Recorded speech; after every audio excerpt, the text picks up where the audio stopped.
Hi there, my name is Keith and my project is called Higher Ground Athletics. This video is a simple CARs routine for you to try. CARs, or controlled articular rotations, are part of the functional range conditioning system put forth by Andrea Spina and his colleagues. They are a very valuable training tool in the work that I do with endurance athletes, and I wanted to share a simple routine that you can start to do on your own. CARS movements are an expression of the full active range of motion that a joint has. When we say joint, we're talking about two bony structures that are able to move relative to each other without forcing each other to move. So think hip, shoulder, spine, any joint that might be in your body. They are also an assessment of joint workspace and function. They're a way that we can understand where joints can go and talk about it and get a sense of what might be missing. They're a training tool to improve that function once we learn what we're trying to learn. And they're also a simple way to expose your body to more movement variety without having to tie that to any particular task. If one of your goals as an athlete is to improve your ability and your easily accessible range of motion that you can use in your sport, then I think this is a great starting point. So let's get into it.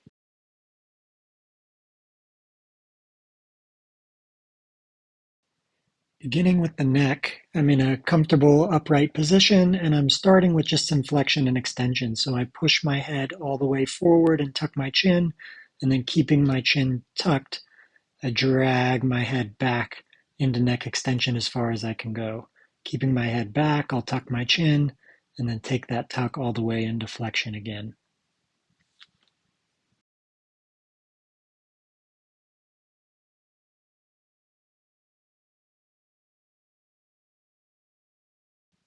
After a few of those, I can get into the full neck car. So that's going to begin by flexing all the way.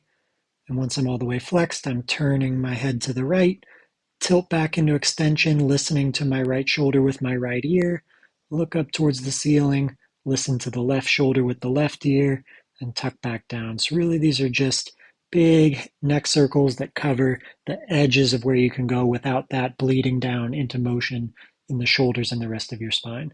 So I'm doing these for several each direction, nice and slow and smooth, should be very comfortable.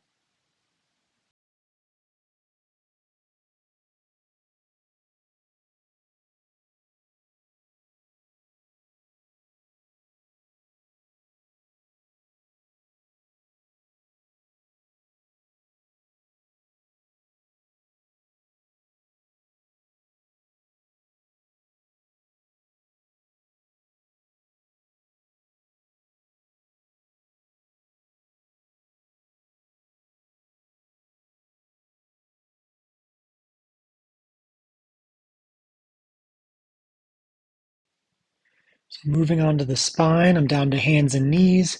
These are going to be segmented spine waves or segmented cat-cows, trying to move one vertebrae at a time. Just like with the neck, when we're thinking about the spine, it's good to start with flexion and extension before rotating. Here I'm trying to go either from tailbone up to head or from head to tailbone, just one vertebrae at a time as best I can without turning it into too much of an effort. It's worth noting that there are 4 combinations of spine waves, depending on whether you start in flexion, rounded up towards the ceiling, or extension, curved the other way down to the floor, and whether you start with your tailbone or you start with your head. So you'll see each combination here. I work through at least 1 or 2 of each of those. Spine waves like these can be really challenging if you're brand new to them. It's easy to sort of get lost and chunk the movement through a bunch of vertebrae at once and kind of have that domino effect. If it's new to you, just try your best, film it, use a mirror, and try to look where you might be moving ahead of yourself, and it'll improve over time.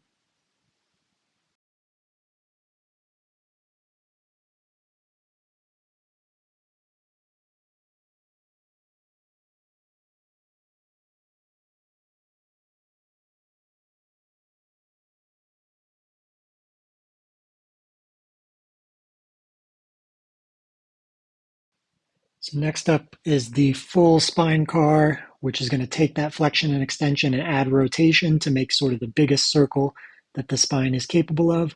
I'm in this collapsed kneeling position here, but sitting on a bench works really well. Both give access to a lot of pelvic tilt.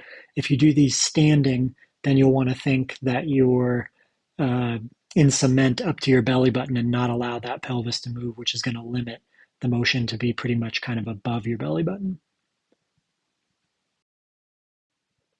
These are relatively simple at first glance in that we're just making a very big circle with our shoulders.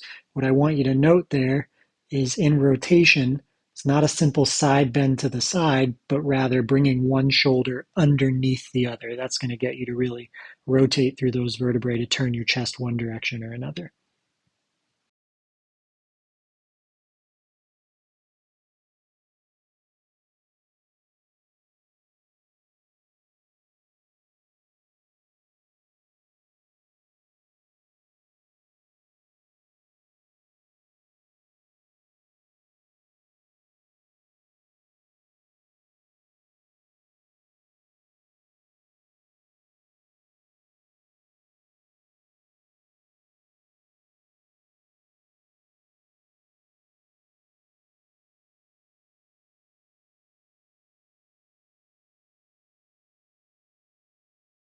Moving on to scapula or shoulder blades. I'm in this half kneeling position. You could be standing, seated, whatever kind of allows your arm to move freely.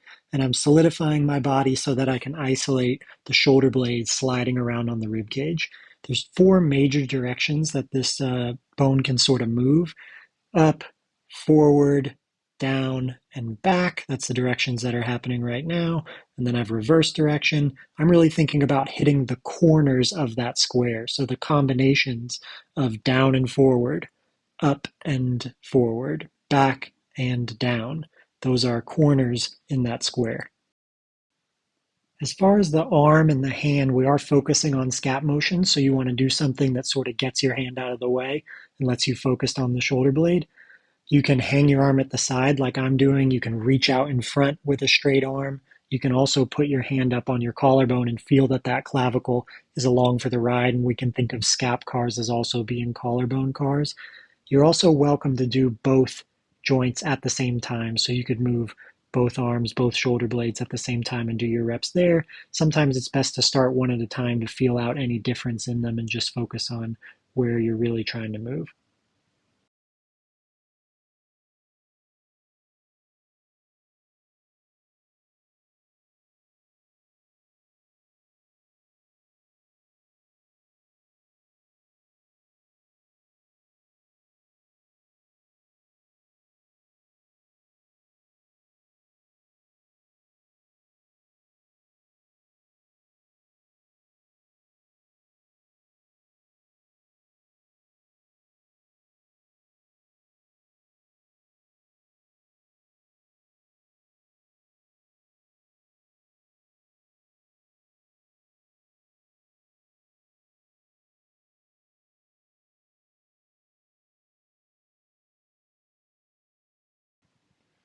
Next up are shoulder capsule cars. When we think about capsule cars, we're thinking about just pure axial rotation.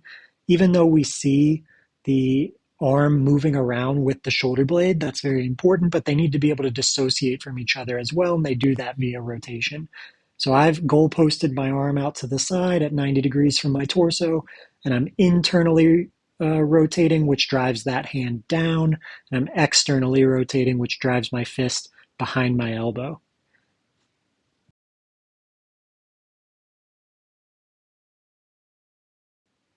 You can also see that as I perform these reps, I've got my hand on my AC joint where my collarbone meets my shoulder blade. That point is going to travel and shrug up and forward if I exceed my internal rotation range of motion. So if I drive my hand too far down beyond the space I have to move in my shoulder, I'll feel that shrug up and forward. So I'm watching out for that to make sure I actually stay within the rotation range of motion that I have in my GH joint.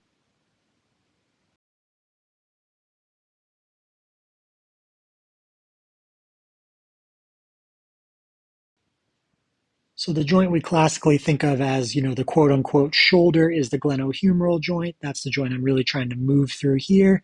that's taken my arm everywhere that it can go through this big windmill. But rather than thinking about that circle your arm makes in space, try to think about the internal environment of your shoulder and covering all the space that there is to move. I take my straight arm with external rotation and drag it across my body right in front of my nose to a kind of Statue of Liberty position. That's where I switch to internal rotation to unlock the space behind my body into extension. And my goal is to sort of hide my straight arm behind my body. Then after I work through that, I'm rewinding the other way. Plenty of detail to these shoulder cars that might take a coach to really work through and figure out your shoulder on your own. But if you start by just holding the rest of you still, not bending the elbow, and making the biggest circle that you can, you'll be on your way.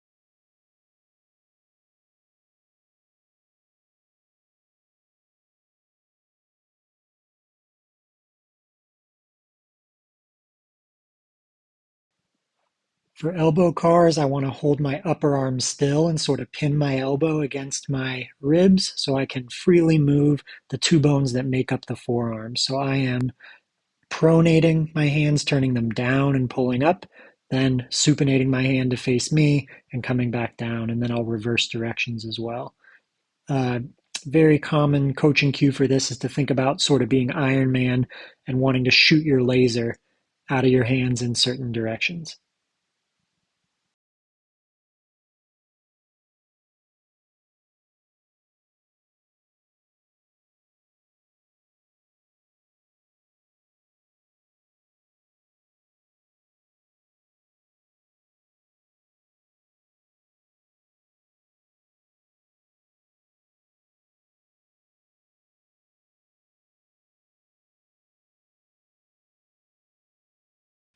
When performing wrist cars, that motion through the forearm, that rotation is exactly what we want to avoid and hold still. I'm using my hand to give myself some feedback for my arm rotating or not, and that allows me to isolate wrist motion as best I can. If you think about deviating the wrist from one side to another, that's going to be our rotational component here. I really focus on the pinky finger driving over to one side or the thumb driving over to the other side and get as much of that as you flex and extend to get the biggest circle that you can.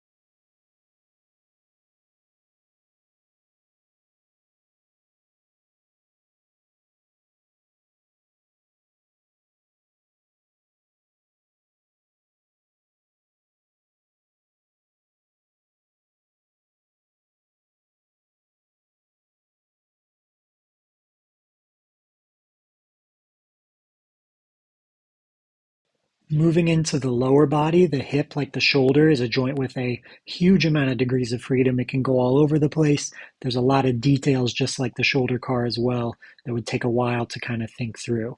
But if we think about keeping the bowl of water that is the pelvis from spilling in any direction, that should allow you to isolate your femur moving through this very big circle. The steps here are very similar to the shoulder car. If you saw someone doing both at the same time, you'd see that they look very similar and sort of stop in the same spots. What I'm doing for my reps is taking a straight leg across the body in adduction, bringing my foot up to my face as best I can, out to the side, then using internal rotation to unlock hip extension. Probably the easiest way to talk through it right now without going into too much detail.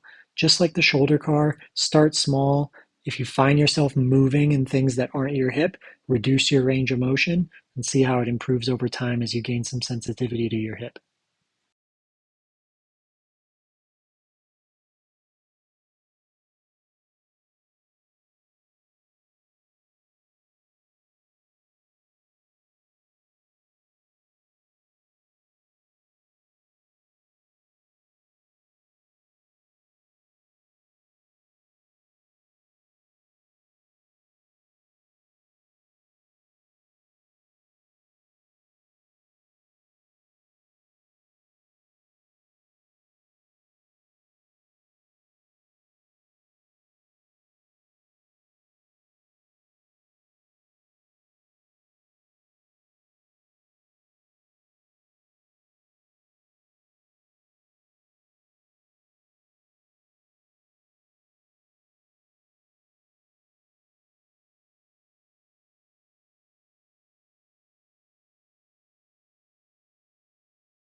Knee capsule cars will be a look at just the pure rotation that can be had between the femur up top and the tibia down below.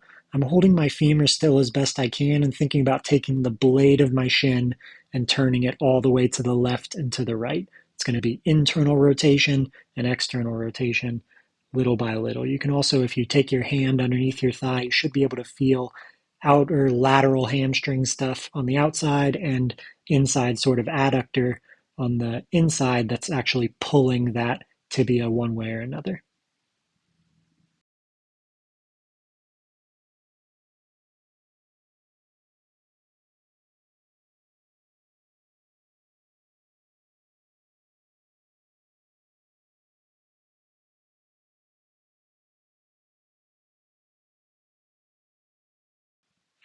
So even though it's important to be able to sort of control that range of motion on its own, most of the way the knee operates is passively being kind of pulled into position by what's going on with the hip above and the foot in contact with the ground. So the knee cars that I like are with a closed kinetic chain. In this case, I'm keeping my foot as flat as possible with as much contact as I can and using the hip to aim the knee through a very big circle all the way around in both directions.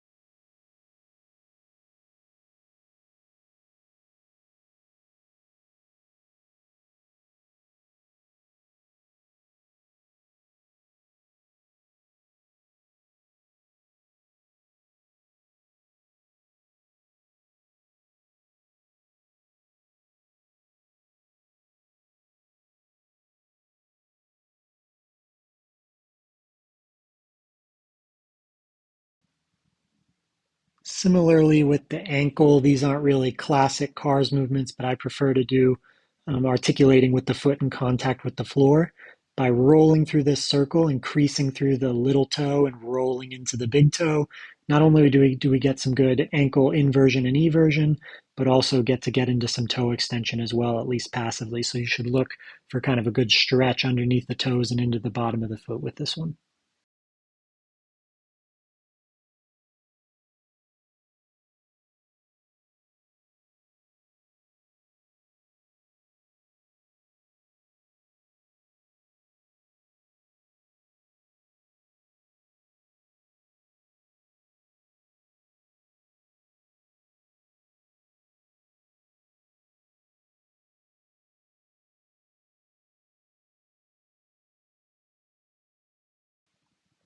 Finishing up, the toe extension in those ankle cars was passive, kind of driven by the floor and our body weight, but it's always good to lift the toes, in any combination that makes sense. So lifting all the toes and spreading them apart, trying to pick up the big toe, then the next toe on down to your little toe, sort of playing piano in that way. There's no wrong way to do it. Just think about picking them up, spreading them apart, and laying them down softly.